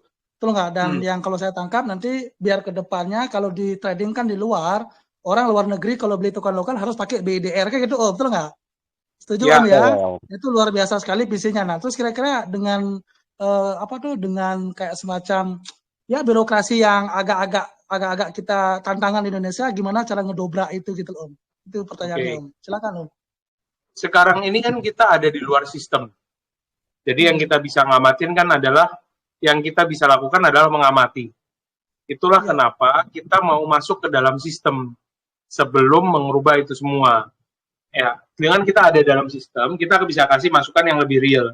Sebetulnya kata-kata bahwa apakah kita nggak mau listing di DEX, apakah kita nggak mau ini. Nah, untuk token-token lokal, untuk bisa di exchanger yang kita bisa buat, bukan cuma CEX, bukan cuma centralized exchanger. Artinya kita bisa, kalau pemerintah tidak mensupport atau mungkin itunya belum support, kita mungkin bisa bikin dulu yang namanya DEX, ya kan, decentralized exchanger. Artinya yang murni menggunakan di situ hanya token-token Indonesia dan BIDR lawannya. Itu bisa kita lakukan. Tapi itu salah satu alternatif. Tapi dengan kita ada di dalam sistem, harapannya kita bisa mendirikan checks yang memang usulan kita adalah semuanya token asli Indonesia. Ada token rumah makan Padang, ada token hotel yang tadi, ada token katakanlah warteg mungkin. Artinya semua bisnis-bisnis yang mereka mau go public, entah mereka butuh duit, entah mereka sudah kan perusahaan go public ini hanya ada dua kan, satu itu memang nyari duit, yang kedua itu memang dia keuntungannya udah terlalu banyak, jadi harus di-sharing ke publik. Ya. Jadi inilah yang akan kita lakukan. Makanya kemarin waktu diskusi kemarin kan saya bilang, kalau diterapkan secara keseluruhan blockchain ini di dalam sistem keuangan, itu akan mengubah paradigma, itu akan mengurangi fungsi bank mungkin hampir 100% tuh. Termasuk tantangan negara memang adalah mengawasi peredaran uangnya yang menjadi lebih sulit. Karena kita bisa transfer ke luar negeri sekejap mata. Gitu kan? Nah, inilah yang mungkin oleh negara saat ini masih menjadi bahan pertimbangan lah. Gitu. Kenapa tidak diaplikasikan? Tapi kalau 100% diaplikasikan, fungsi perbankan itu akan hilang tuh. Oke, ya. Saya rasa sudah jelas Om Pepadu ya, tapi pertanyaannya menarik loh. Ya, semoga aja nanti dari Sangkara ini bisa dengan kita berhasil mewujudkan visi besarnya ini, Om. Kita doakan bersama, Om. Ya, thank you ya. Selanjutnya ada Om Armi, silakan. Om Armi Yanuar. Oke, silakan Om Armi. Ya. Assalamualaikum Om Bli, Om Agustino dan teman-teman. Selamat malam. Malam. Mas Agustino, priben kabare? Terus yang satu pertanyaan pertama dan satu-satunya. Ya, pertama aja, satu aja Om, jangan banyak-banyak Om. Iya. Kenapa Probit Om Agustino yang dipilih? Oke, thank you Om. Langsung aja Om Deb. Oke, alasannya kenapa Probit yang dipilih? Ini pertanyaan yang saya sering ditanyakan. Kenapa Probit yang dipilih? Waktu pertama kali kita, sebetulnya roadmap kita yang pertama adalah kita sebenarnya mau listingnya di Indonesia dulu. Tapi karena nggak memungkinkan, kita akhirnya mulai nyari di luar negeri. Nah, exchanger yang waktu itu menurut kita yang masuk ke kita, yang harganya juga terlalu mahal lah, karena kita harus, saya harus terus terang bahwa mereka enak untuk kita ajak berdiskusi, dibanding ada beberapa exchanger yang ini, ya, akhirnya pilihan kita jatuh ke Probit. Itu alasannya. Satu, saya malam ini Probit nggak bisa hadir ya untuk memperkenalkan exchangernya, tapi artinya memang Probit ini kita lihat bahwa dia satu-satunya exchanger yang belum pernah kena serangan hack loh. Itu fact, itu fakta. Jadi dari segi keamanan, terus dari segi kita lihat bahwa sayang mereka belum ada di iOS ya, itu. Tapi website KYC-nya pun termasuk salah satu yang paling ribet, artinya paling lengkap lah. Probit itu mengharuskan KYC level 2 loh. Jadi dari awal pun kita mau tertib gitu kan.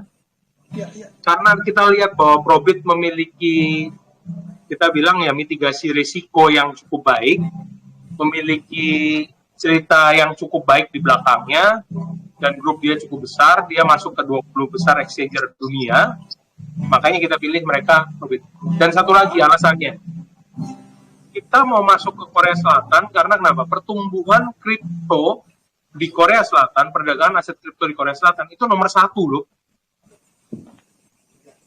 Di Asia itu nomor 1 gitu. Mungkin di dunia juga nomor 1 mereka. Itulah alasan kita pilih Probit. Oke. Terasa udah jelas Om Armi ya. Luar biasa jelas, nih. Om Bli. Makasih, matur nuwun. Terima kasih. Oke. Selanjutnya ada siapa nih? Om Ajeng Pinan. Silakan Ajeng Pinan. Oke ya. Salam Pak. Ya, malam. Silakan Mbak. Itu apakah token Sankara ini punya sistem burn otomatis? Oh, oke. Itu aja ya. Oke, thank you Om Pinan. Jadi beliau nanyakan apakah ada auto burn-nya Om.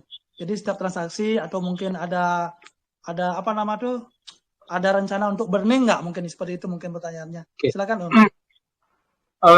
Karena balik lagi, karena kita bicara tadi seperti bagian token ini sebagian dari kepemilikan saham ya. Tadi seperti yang Medilin bilang, kita nggak mungkin bakar saham kita kan. Jadi yang ada adalah buyback dari market sehingga jumlahnya semakin berkurang di market gitu. Buyback. Adanya itu bukan burning tapi buyback. Ya, saya rasa sudah jelas ya Om Ajeng Milan ya. Jadi itu yang membedakan antara apa namanya tuh token Sankara dengan yang lainnya. Tapi dari tadi kok ini dari segi kurang lebih ada belasan pertanyaan nih belum ada yang menanyakan nih. Kenapa harus memilih langsung ke cek bukan ke deck gitu loh? Padahal ini pertanyaan menarik, betul nggak? Padahal di awal saya udah kasih clue loh, kalau project ini dia langsung ke cek gitu loh. Nah mungkin sebelum saya lanjut ke pertanyaan berikutnya, mungkin saya mewakili bagi teman-teman, mudah-mudahan istilahnya teman-teman yang mungkin di apa nama tuh di chat, mungkin di audiens sini yang PC itu menarik Om. Kenapa harus ke cek gitu loh? Kenapa nggak di deck? Padahal kan kalau mau organik katanya, kalau mau segala macam kan lewat deck. Biar ada edukasi sekalian Om. Silakan Om Dev.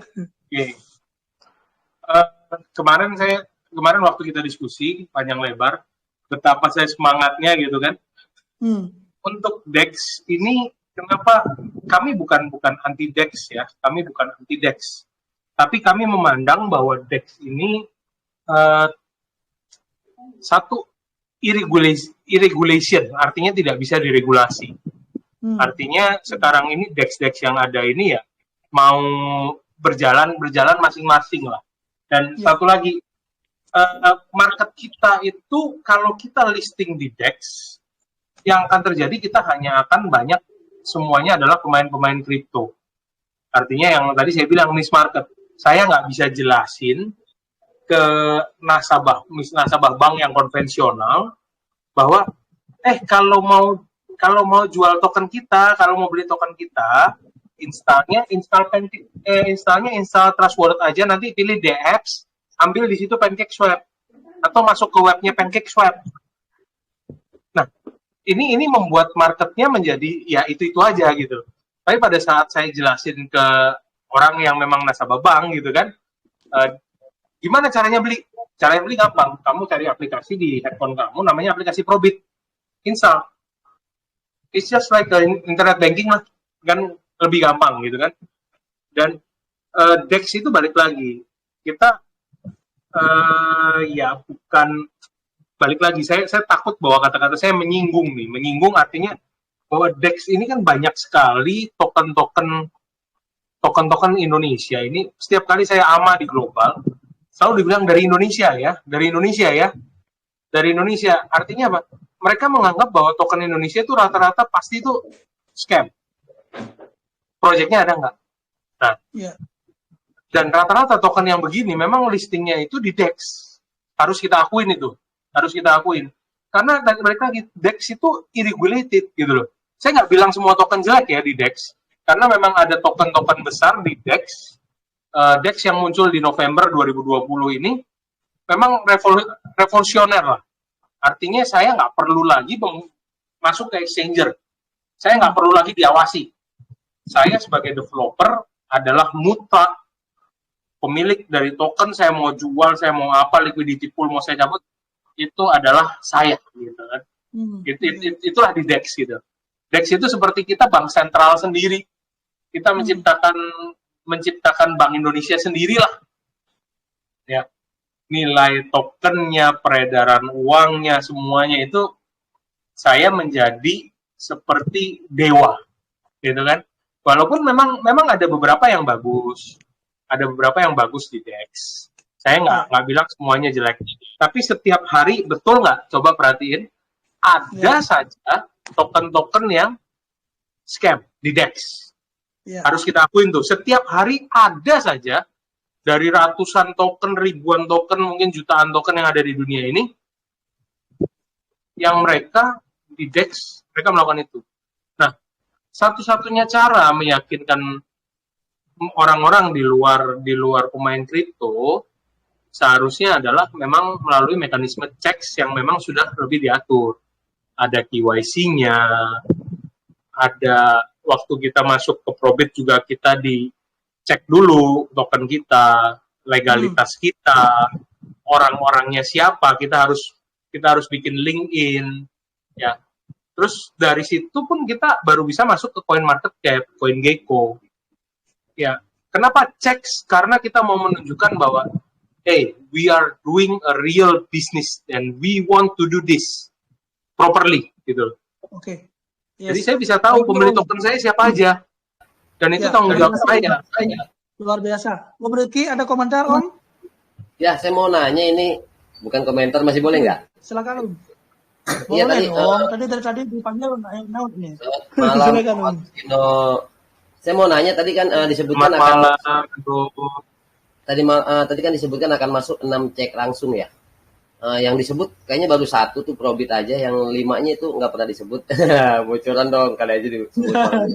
Terus satu lagi, kalau boleh untuk cek juga nggak sekarang, mungkin itu metode lama yang menganggap dev itu dewa, dicek itu salah. Karena sekarang investor atau calon holder itu udah pinter-pinter. Jadi rata-rata DEX itu LP-nya sekarang dikunci juga, pengaturan untuk kepemegangan holder berapa persen tokennya juga harus diatur. Kalau ada yang jomplang tinggi di atas juga investor rata nggak masuk. Itu aja sih masukannya. Ya.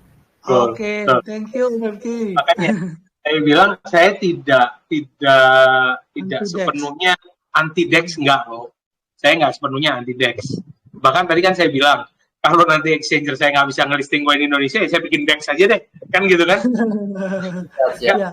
Tapi memang betul bahwa di DEX ini memang ya itu mulai pinter lah ya. Kalau orang sudah pernah kalah, sudah pernah habis duitnya, katanya belum lulus dari DEX kalau belum kalah kan gitu kan? Yeah. Nah, memang akhirnya mulai nyari token-token yang LP-nya di lock, token-token yang memang mereka punya underlying yang bagus, white paper-nya oke, ya. Tapi at the end-nya dari DEX mereka tetap butuh checks kan, ujung-ujungnya buat narik duitnya, untuk withdraw-nya, mereka kan tetap butuh checks. Nah, itulah kenapa juga kita ini di checks. Nah, kalau kitanya bocoran untuk checks-nya yang lain, bocorannya apa Om? Lagi ya, lama, Om. Kalau saya bilang begini, saya mau di Binance bulan Januari, berarti saya harus siapkan 1000 BNB itu. Mantap. 1000 BNB itu cuma buat biaya listingnya doang. Binance sebetulnya kita sudah sempat bertanya kepada Binance, kenapa mahal sekali lu kena 1000 BNB? Mereka bilang bahwa itu long term relationship. Artinya bahwa dia bilang kalau lu nggak punya duit, kita nggak akan listing lu di sini. Secara gampang gitu. Untuk menunjukkan bahwa lu punya permodalan yang cukup kuat, 1000 BNB. Tapi ini gua ngomong 1000 BNB, ya negosiasi tetap ada kan. Saya nggak bisa kasih bocoran lah. Tapi artinya memang kita nego di beberapa checks. Tapi antara peringkat 1, kan kita sekarang udah di 20 besar nih. Pasti kita akan mau naik ke atas. Jadi ya ada 20 di atas kita lah, nggak kita ngomong, itulah kira-kira yang akan kita listing di situ, target kita. Tapi sebetulnya yang paling... Langsung aja 5 targetnya disebutin apa aja Om, tadi kan Probit, Wobi, apa lagi Om? Betul, setuju. Oke, biar spesial buat DEX 8 nanti dibilang saya FOMO loh ini. Oh, enggak Om. Oke, target kita yang paling dekat itu sebetulnya kita mau di Indodax dulu, Indonesia. Oke, siap. Exchanger yang paling tua. Jadi ini kalau ada orang Indodax, tolong kita dibantu dong. Om, Indodax kan harus masuk 500 atau 1000 CMC, Om. Iya. Tapi kan di Indonesia kita tetap harus ada. Artinya saya bangun monumennya kan di Indonesia juga kan. Jadi harapan kita satu di Indodax, toko kripto, kita sebetulnya kita sudah kirim surat ke 6 atau 7 exchanger di Indonesia. Ada di Pintu kita kirimin, tapi toko kripto itu kita kirimin juga. Tapi balik lagi, kita masih harus ngeliatin AHP. Kalau untuk luar negerinya, target kita nomor 1 sih kita memang mau ke Binance. Target kita nomor 1 nih. Tapi permodalan kita juga, kita akan coba dulu. Yang paling dekat lagi yang kita sudah bicara itu Hotbit. Hotbit kita sudah bicara juga. Terus Hotbit kan rankingnya 100 ke bawah, katanya nyalinya. Ya, di bawah. Cuma di yang Indonesia dia cukup kuat Hotbit gitu. Get.io, KuCoin, nah itulah kira-kira bocorannya. Tapi target kita nomor 1 untuk World Exchanger itu Binance. Binance ya, oke. Target kita nomor 1. Seperti itu Om Rifki, wah ini luar biasa Om Rifki pancingannya nih. Langsung dibuka sama Om Dev. Jadi kalau beli token kita tolong hold dulu, jangan langsung. Setelah kita listing itu saham itu kan ya tadi yang saya bilang, kita butuh waktu untuk create market. Makanya nanti kita akan tawarin staking program. In terms of 3 months, harapan kita sudah listing paling nggak di 2 atau 3 checks. Oke, ya terima kasih ya. Mungkin selanjutnya ada Om Joseph Willis, tadi sepertinya udah masuk nih. Silakan Om Joseph. Tadi udah saya panggil-panggil nih, nggak nyahut nih. Om Joseph, sepertinya menghilang lagi nih. Oke, kita kasih yang anu aja nih, yang ladies first aja nih. Sis Rihana, silakan Sis.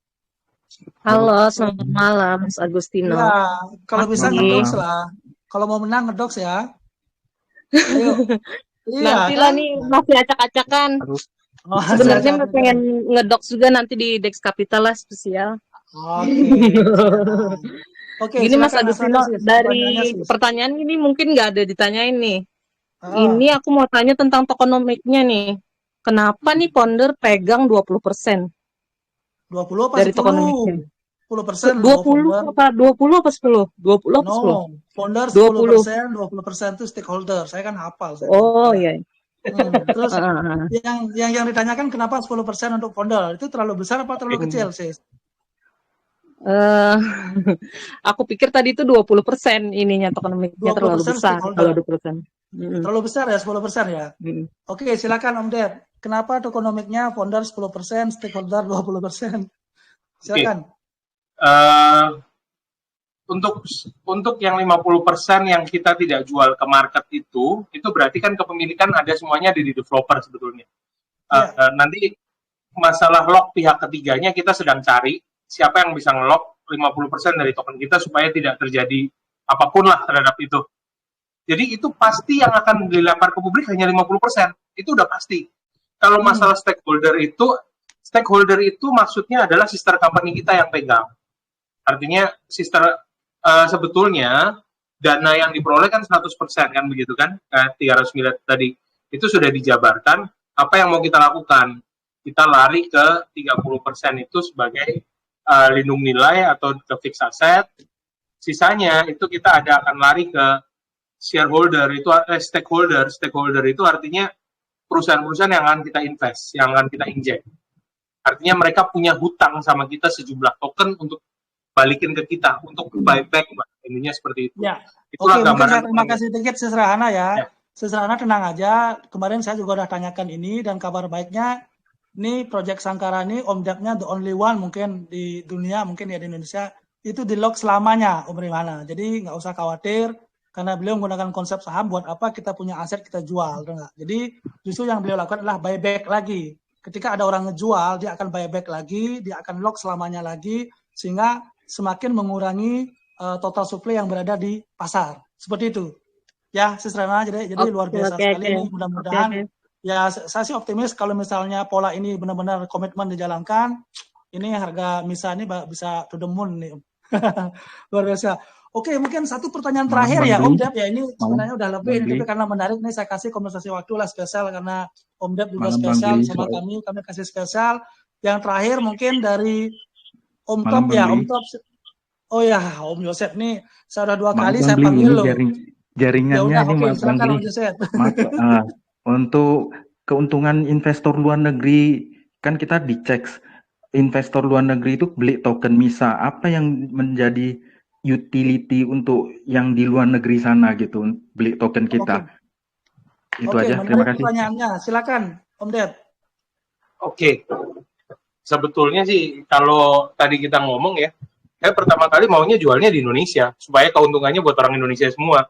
Nanti baru jual negeri kan gitu kan? Iya benar. Maunya. Tapi yang terjadi adalah saya nggak bisa listing di Indonesia. Itu. Jadi kalau nggak salah kita kan udah ada PT kan Pak? Sudah ada PT. Tapi untuk listing di Indonesia, untuk IEO di Indonesia, saya harus menjadi salah satu aset terdaftar di Bapepti. Dan itu hanya 229 yang listnya ada di Bapepti saat ini. Kita sedang berusaha untuk masuk menjadi salah satunya. Itu. Nah, balik lagi kalau utility tokennya. Oke, selain sebagai kepemilikan perusahaan apalagi. Nah, dengan APD yang kayak tadi saya bilang ada si padu itu salah satunya sebagai jaminan resi gudang nanti. Itu salah satu utility token kita. Nah, ini balik lagi ini fungsi perbankan kalau saya jabarkan butuh pembicaraan lebih panjang, yang mana yang kemarin kita ngabisin waktu 2 jam beli koin ya. Iya.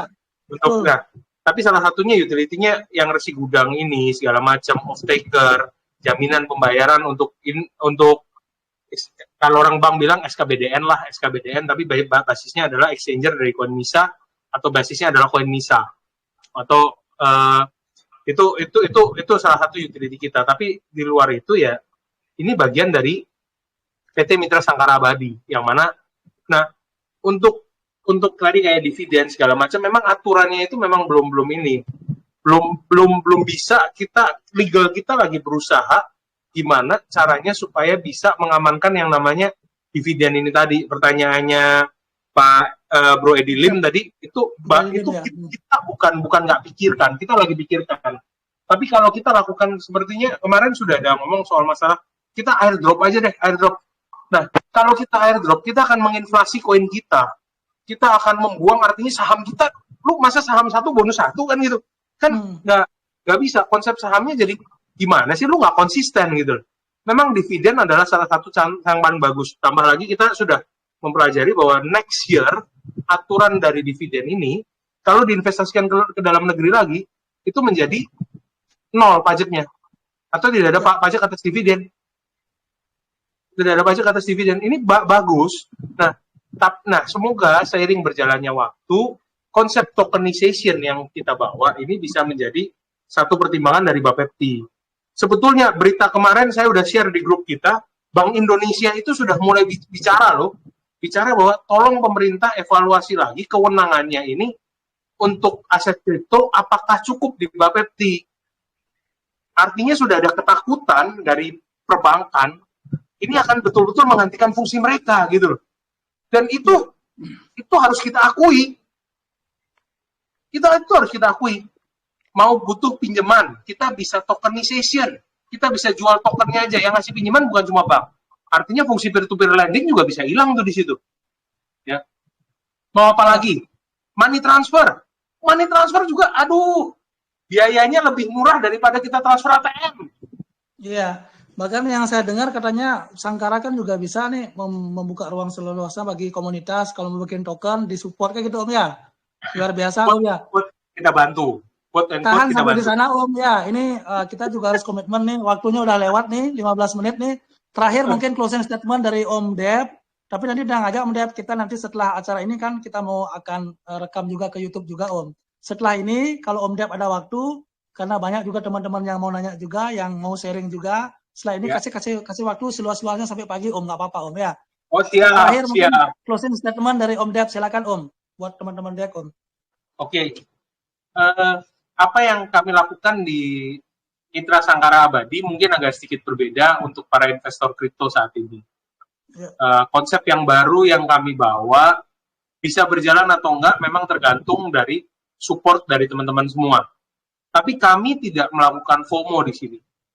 Kami dari awal kami mengedukasi bahwa ini token yang berbeda, token dengan risk appetite yang berbeda, dengan risiko yang ditawarkan juga berbeda. Dan kenapa kami memilih CEX, itu menunjukkan keseriusan kami memasuki dunia di kripto, aset kripto ini dengan tokenization dan juga NFT. Diskusi, terima kasih malam hari ini. Bitcoin waktunya, teman-teman semua. Sangat menarik, pertanyaan sangat kritis. kami siap untuk melayani diskusi di luar dari forum AMA ini. Silakan gabung ke grup kami. Siap. Chat kami terbuka. Yes, terima kasih Om Dep, luar biasa sekali malam hari ini, sangat spesial sekali Om, luar biasa, ini mungkin salah satu AMA terbaik di sini, keren banget. Dan buat teman-teman yang masih belum puas dengan mungkin mau nanya lebih jauh lagi, silakan setelah sesi AMA ini selesai, kami buka seluas-luasnya. Jadi kami harus tutup AMA malam hari ini, luar biasa, terima kasih Om Dep. Saya Billy Queen, tuan rumah Dep Capital, kalau ada hal yang kurang berkenan, saya minta maaf. Terima kasih banyak juga buat teman-teman yang bertanya tadi, teman-teman Dex Lover. Sampai jumpa di AMA berikutnya. Selamat malam. Terima kasih, Bli. Terima kasih, Pak Agustino. Matur nuwun.